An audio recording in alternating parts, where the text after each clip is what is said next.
Assalamualaikum warahmatullahi wabarakatuh, sahabat sejuta kisah. Kembali kami hadir bersama Anda. Tentu seperti biasa kami akan menyuguhkan cerita-cerita misteri yang menarik untuk Anda simak. Dan kesempatan kali ini kami akan berbagi sebuah kisah nyata misteri yang berjudul Bertaruh Nyawa di Alas Demit. Jauh di dalam hutan sana, hidup ratusan, bahkan ribuan makhluk tak kasat mata yang siap mencelakaimu kapan saja. Pilihannya hanya dua, abadi di dalam hutan ini, atau jalani hingga akhir. Seringkali rasa percaya diri yang terlatih sejak lama, suka berbanding terbalik, jika dihadapkan pada hal-hal yang tak masuk akal. Namun, alam dan seisinya termasuk segala fenomena yang terjadi di dalam dunia, adalah bentuk nyata kekuasaannya yang maha agung dari segalanya. Manusia bukanlah apa-apa tanpa Allah berikan kekuatan. Alam dan setiap keindahannya selalu menyimpan misteri di belakangnya. Tak jarang membuat banyak orang tertarik untuk berpetualang di dalamnya, termasuk Kelana, Sanjaya, dan Jafar, tiga sahabat yang berkeinginan mendaki gunung untuk menikmati sebagian kecil keindahan yang Allah berikan kepada manusia. Namun, siapa sangka, pendakian yang awalnya mereka kira akan menjadi sebuah petualangan yang asik dan seru, malah menjadi sebuah petualangan yang menegangkan. Setelah mereka masuk di sebuah alas yang dihuni oleh ribuan demit di dalamnya, Kelana mulai menenteng karirnya dengan muatannya yang lumayan berat, lalu meletakkannya di atas kendaraan. Hari itu Kelana akan mendaki gunung bersama kedua teman kuliahnya, Sanjaya dan Jafar. Ini adalah pendakian kesekian kalinya bagi Kelana. Baginya, mendaki gunung adalah sebuah rutinitas yang perlu dibiasakan. Banyak cerita dan makna yang sering ia ambil di setiap perjalanan. Dari gunung yang berhasil ia daki, manusia hanya setitik kecil di antara ciptaannya yang sangat megah dan luas ini. Begitulah kalimat yang sering ia lontarkan. "Udah lengkap semua alat-alatnya?" tanya Kelana kepada kedua temannya. "Aman," jawab Sanjaya. Sanjaya adalah salah satu orang yang kerap bersama bertualang dengan Kelana. Tak ayal jika ia banyak mengerti tentang pengetahuan mendaki gunung dan sifat-sifat Kelana yang tak diketahui banyak orang. "Par," Kelana melihat Jafar. Ia masih berkutat dengan alat-alatnya yang belum selesai ia kemas. Jafar juga salah satu orang yang dekat dengan Kelana. Namun, ini adalah pendakian pertamanya bersama Kelana dan Sanjaya. "Sebentar lagi beres," jawab Jafar sambil menghisap sebatang rokok di jarinya. Setelah semua siap, mereka bertiga berangkat dari kos-kosan menuju gunung yang terkenal di semua kalangan pendaki saat itu. Bahkan sampai sekarang, gunung tersebut masih menjadi primadona bagi seluruh kalangan pegiat alam. Nama gunung tersebut adalah Gunung Merbabu. Dari kos mereka kemudian menuju ke sebuah desa yang ada di kaki Gunung Merbabu, Desa Wanadia. Rencananya Kelana, Sanjaya, dan Jafar akan mendaki ke sana melalui jalur pendakian Wanadia, karena yang terdekat dari jarak mereka sekarang.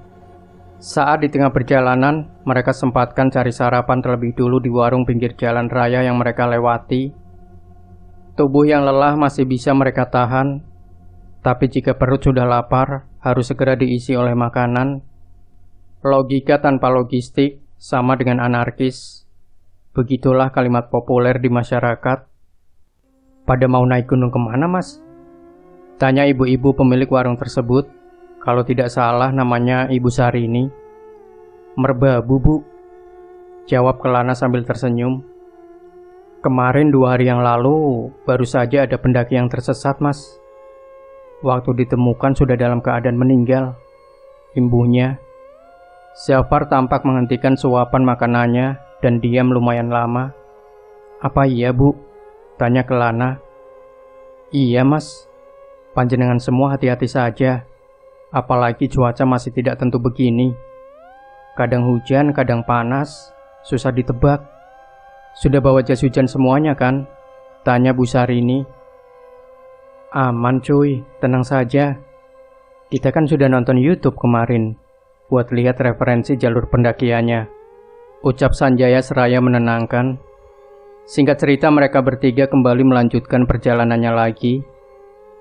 Saat jalan mulai naik, Kelana yang dari awal boncengan dengan Jafar mendapati Jafar melamun di belakangnya.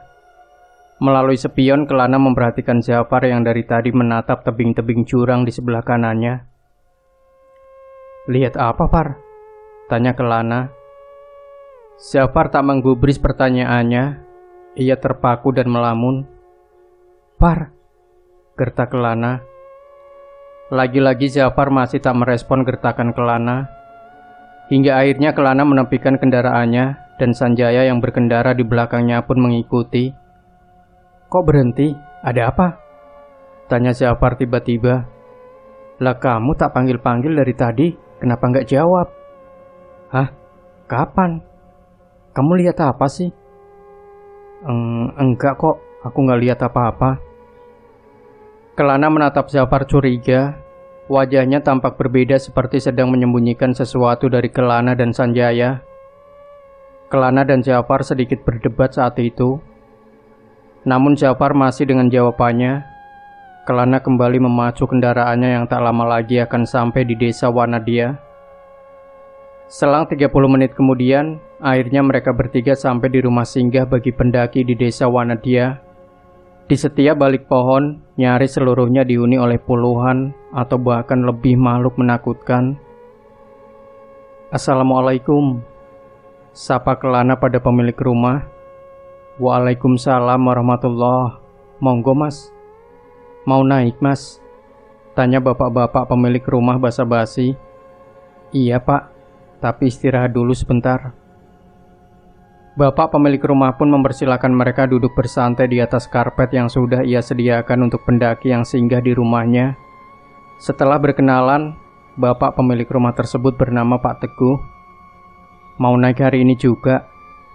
Mereka bertiga mengangguk. Sudah sore loh mas, apa nggak sebaiknya besok pagi-pagi saja?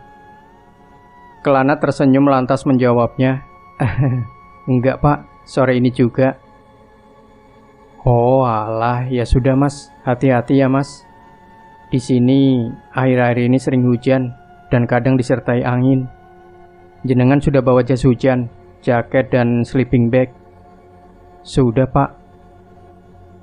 Pak Teguh tersenyum dan menganggukkan kepalanya karena masih dirundung rasa penasaran akibat Bu Sarini di warung tadi. Di situ Kelana memberanikan diri bertanya mengenai berita pendaki yang belum lama hilang di Gunung Merbabu ini. Sebelumnya maaf ya pak, apa benar belum lama ini ada pendaki tersesat dan pas ditemukan sudah dalam keadaan meninggal? Tanya Kelana dengan raut wajah sungkan dan rasa penasaran. Pak Teguh tersenyum, kemudian berkata dengan suara pelan, seperti sengaja agar suaranya tak terdengar hingga luar rumah. Iya mas, rupanya mas tahu juga beritanya ya.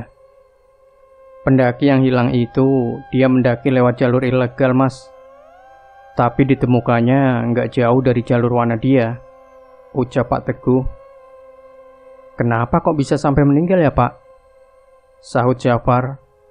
Kemungkinan dia kehabisan logistik dan tidak punya pengetahuan soal bertahan hidup mas. Itulah parahnya, kalau mendaki tapi tanpa disertai pengetahuan yang memadai, ucap Pak Teguh. Kelana, Sanjaya dan Jafar hanya mengangguk-angguk mendengar penjelasan Pak Teguh. Tak lama dari situ, seorang wanita parubaya keluar dari belakang sambil membawa 4 gelas teh hangat. Monggo mas diminum, ucap wanita tersebut sambil tersenyum. Ini istri saya mas, ujar Pak Teguh. Pak Teguh memang ramah sekali. Kelana, Sanjaya dan Jafar pun terkesan dengan jamuan yang beliau berikan. Bahkan beliau menyarankan lagi untuk mendaki esok hari saja dan menginap di rumahnya terlebih dulu 1 malam. Menurutnya, mendaki saat menjelang petang dekat-dekat ini sangat tidak direkomendasikan karena medan yang akan bertambah sulit karena sering turun hujan. Matur nuwun Pak, kami mendaki hari ini saja. Insya Allah kami sudah siap dengan semua alat dan persiapannya, sahut Sanjaya. Sore itu sekitar pukul 16:30, Kelana, Sanjaya, dan Jafar sudah bersiap dengan sepatu di kaki dan carrier di punggungnya. Mereka bertiga sebentar lagi memulai perjalanannya menggapai puncak Merbabu melalui desa Wanadia. Udah aman semua? Tanya Kelana yang langsung dibalas dengan acungan jempol oleh Sanjaya dan Jafar. Kalau udah siap semua, ayo merapat sebentar. Kita berdoa sebelum memulai pendakian ini. Beres memanjatkan doa, mereka pun pamit dengan Pak Teguh dan istrinya di dalam rumah. Pak Teguh, kami berangkat dulu nggih. Matur nuwun suguhannya, ucap mereka. Setelahnya mereka bertiga memulai pendakiannya dengan formasi Sanjaya paling depan, disusul Jafar dan Kelana berada paling belakang. Di balik mereka berdiri, sore senja mulai menyuguhkan panoramanya. Gagahnya Gunung Merapi pun tak luput dari tatapan mereka. Terlihat jelas bibir kawah di atasnya itu mengepulkan asap yang membubung tinggi. Beberapa meter setelah keluar dari rumah Pak Teguh, langkah mereka perlahan masuk dalam hutan belantara. Ancaman hujan badai, terpeleset karena jalur licin atau ancaman hilang dalam hutan, sudah siap menantinya di dalam hutan. Hati-hati le, waspada. Durung suwe barono molo ning kene. Ilingo karo Gusti Allah, aja ngumbar sing ora penting. Hati-hati nak, waspada. Belum lama ada hal buruk di sini. Ingat sama Gusti Allah, jangan bicara yang tidak penting.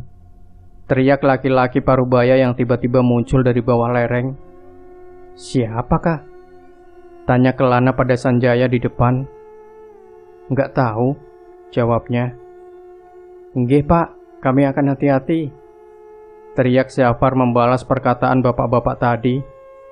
Asal disaut aja apa susahnya. Toh dia memberi nasihat yang baik pada kita kan, kata Jafar.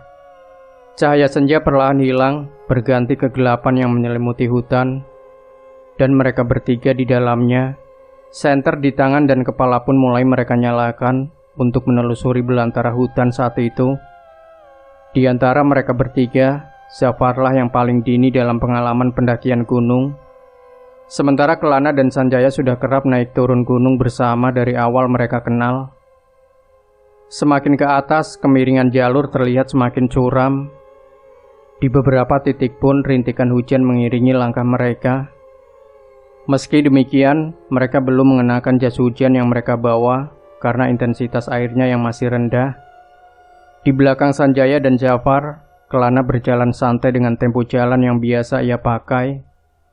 Namun, ketika Kelana melangkahkan kakinya agak tinggi ke atas batu di tengah jalur pendakian, tiba-tiba saja dari arah belakang Kelana mendengar suara langkah kaki berderap cukup keras. Kelana tentu saja menghentikan langkahnya dan melihat ke belakangnya. Tapi di situ Kelana tidak menemukan siapapun di belakangnya, kecuali dia seorang diri dan dua temannya di depan. Saat itu Kelana tak memperdulikannya dan kembali melanjutkan langkahnya lagi ke atas. Sanjaya, jalanmu kenapa cepat sekali? Kamu tidak sedang naik gunung dengan Kelana aja. Ada aku di antara kalian berdua. Pelan-pelan aja lah. Gertak Jafar tiba-tiba dengan nafas yang ngos-ngosan. Kelana dan Sanjaya tertawa melihat tingkah temannya yang satu ini. Saat di bawah dia kerap berkelakar dan belaga akan kuat mengimbangi jalan mereka. Nyatanya, mereka bertiga pun berhenti di area lapang di sebelah jalur pendakian. Mereka duduk beristirahat sambil menikmati aroma udara alam bebas. Tak ada hal yang menarik di situ selain pohon berukuran yang tumbuh tak jauh dari tempat mereka istirahat. Hutan pun masih rapat di sekitar situ. Nah, itu apa ya? Tanya Jafar pada Kelana tentang sesuatu yang ia lihat di belakang Kelana. Sesuatu benda berwarna hitam serta berukuran hampir sama seperti badannya, banyak tersebar di antara pepohonan hutan itu. Spontan Kelana membalikkan badannya, lalu menatap jauh ke dalam rimba hutan yang diselimuti kabut tipis di belakangnya. Apa, Par? Balas Kelana. Itu, Apa kalian gak lihat? Hitam-hitam berdiri banyak sekali di sana. Pohon apa itu? Apa aku yang salah lihat? Mana sih? Sahut Sanjaya turut penasaran. Sanjaya mendekat ke tempat Jafar, lalu mencari sesuatu yang dimaksudkan oleh Jafar. Kabut tipis ditambah hari yang semakin sore menghalangi pandangan mereka. Mereka bertiga sama-sama memicikan matanya, menatap jeli ke arah belantara hutan yang ditunjukkan Jafar. Lama-kelamaan, Kelana dan Sanjaya menemukan sesuatu benda yang dimaksud Jafar. Apa itu?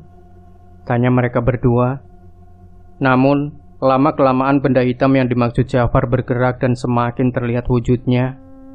Beberapa detik kemudian, sesuatu yang awalnya Jafar kira adalah batang pohon, seketika berubah bentuk menjadi wujud pocong berwarna hitam yang kain kafannya benar-benar terlihat hitam legam, seperti diselimuti oleh arang. Kedua lubang matanya bolong tanpa ada bola matanya, dan mulutnya pun robek dalam keadaan menganga. Sosok itu melayang beberapa sentimeter dari permukaan tanah menuju tempat Kelana, Sanjaya, dan Jafar beristirahat. Pocong! Jafar menjerit dengan suara yang lantang. Disitulah Kelana dan Sanjaya baru menyadarinya juga. Di setiap balik pohon di depannya, nyaris seluruhnya dihuni oleh puluhan, bahkan mungkin lebih sosok pocong yang memiliki bentuk dan ukuran yang berbeda-beda. Saat itulah mereka bertiga meraung berteriak, dan seketika bangun dari duduknya, lalu berlarian tunggang langgang. Gerombolan pocong hitam yang entah dari mana asalnya itu, terlihat sedang mengejar keberadaan mereka bertiga. Kelana menoleh ke belakang. Pocong-pocong hitam itu melompat-lompat, namun lompatannya terlihat seperti melayang di atas angin. Kelana, Sanjaya, tunggu aku! Teriak Jafar yang berlari paling belakang. Setelah mendaki agak jauh, Kelana menemukan tanah lapang agak besar, serta ada dua pendaki istirahat di atasnya. Karena melihat kedatangan tiga pendaki yang berlari ketakutan, spontan dua pendaki tersebut melihat wajah Kelana, Sanjaya, dan Jafar dengan sorot mata yang keheranan sekaligus ngeri. Bagaimana hal itu bisa terjadi? Saat itu Kelana kemudian melihat Sanjaya dan Jafar. Mereka tampak kelelahan setelah agak jauh mendaki sambil berlari. Suara degup jantung dan nafasnya silih berganti terdengar satu sama lain. Kenapa, Mas? Apa yang terjadi sama kalian? Tanya salah seorang pendaki yang mereka temui. Banyak pocong di bawah, Mas, sahut Jafar. Tegur Sanjaya. Gak seharusnya kamu bilang begitu, imbu Sanjaya. Belum lama ada pendaki yang hilang di sekitar situ, Mas. Hati-hati saja.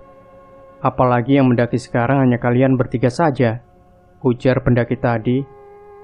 Kelana dan Sanjaya hanya mengangguk-angguk sambil meletakkan badannya di tepi jalur pendakian.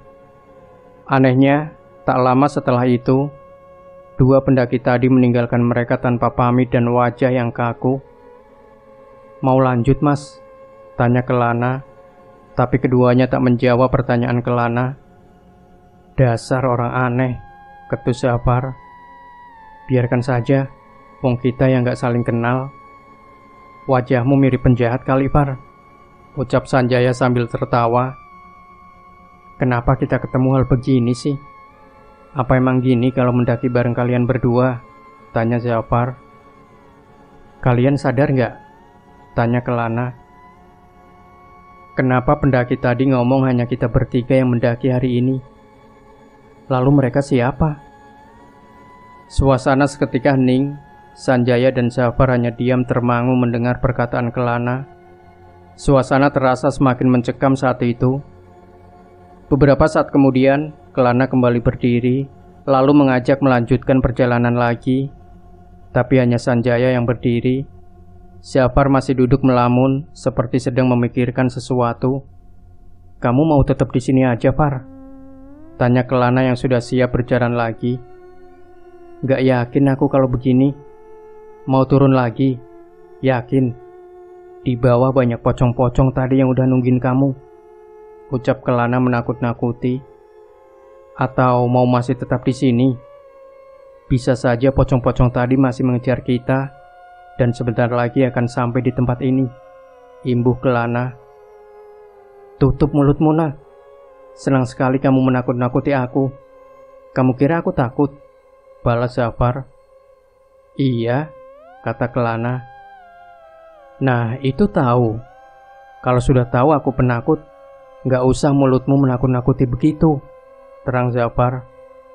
Wes, ayo jalan lagi, ucap Sanjaya melerai mereka, seraya melangkahkan kakinya lagi paling depan. Kenapa aku sering terjebak di situasi sulit kalau sama kalian sih? Gerutu Zafar sambil berdiri dan menegakkan badannya. Ayo lanjut, balas Zafar dengan raut muka terpaksa. Aku depan ya, Kak, ucap Kelana. Siap, lanjut, balas Sanjaya. Kelana mengambil nafas dalam-dalam dan membuangnya, lalu mulai melangkahkan kakinya pelan-pelan. Tanah yang lembab kembali ia tapaki bersama dua temannya. Tapi di situ Kelana tidak bisa memungkiri kalau ada perasaan mengganjal yang membuat dirinya lebih waspada dari biasanya. Entahlah. Aku hanya ingin menikmati pendakianku ini dan tak ingin berpikir macam-macam. Tapi kenapa firasat ini suka seketika muncul? Batin Kelana.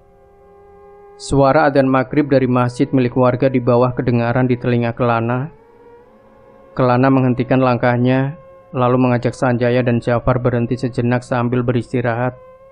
Adzan maghrib, kita berhenti dulu, tukas Kelana.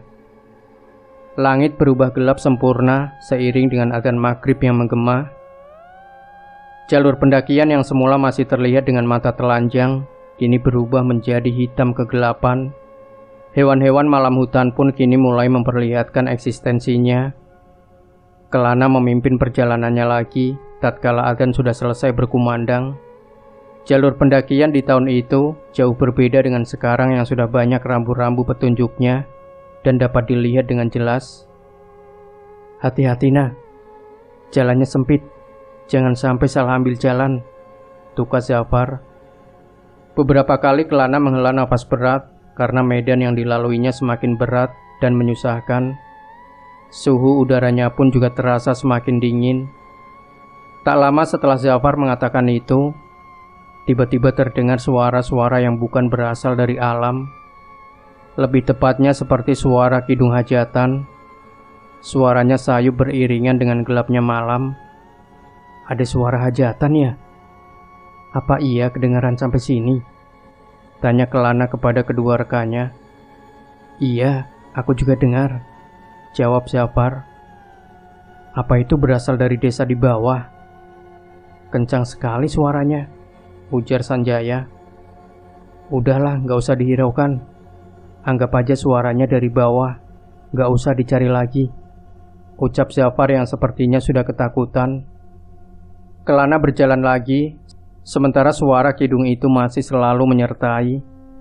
Kelana berusaha agar tak menghiraukan suara kidung itu, agar ia tak terpengaruh akan rasanya. Rasa yang kental dengan aura mistis penghuni merbabu, hingga Kelana kembali menghentikan langkahnya lagi.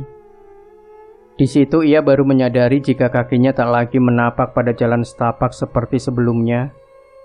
Kelana berhenti, lalu menyisir keadaan di sekitarnya dan menyenter jauh ke depan. Nah, ada apa? Kenapa tiba-tiba berhenti?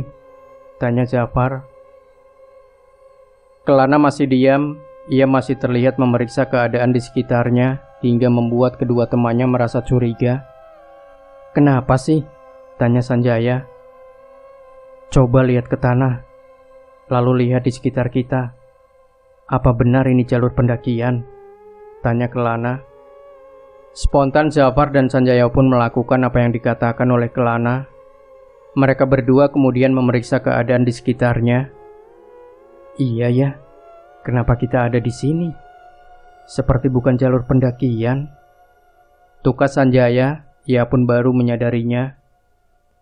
Padahal malam belum lama datang, tapi sudah membuat Kelana, Zafar dan Sanjaya bingung sekaligus ketakutan. Bagaimana bisa mereka kesasar hingga sampai ke sini? Kita putar balik lagi aja, Harusnya nanti akan sampai ke jalan yang benar dengan sendirinya, usul Zafar. Kembali ke arah mana? Jalannya hampir nggak kelihatan, jawab Sanjaya. Kelana menyenter ke belakang, memeriksa ke segala arah. Menurutnya jika dilihat dengan seksama dan melangkah dengan hati-hati, ia masih bisa jika hendak kembali lagi. Nah, sahabat sejuta kisah, apa yang akan terjadi selanjutnya terhadap ketiga pendaki ini? Pastikan Anda tidak melewatkan kelanjutan dari sebuah kisah nyata misteri yang berjudul Bertaruh Nyawa di Alas Demit bagian kedua.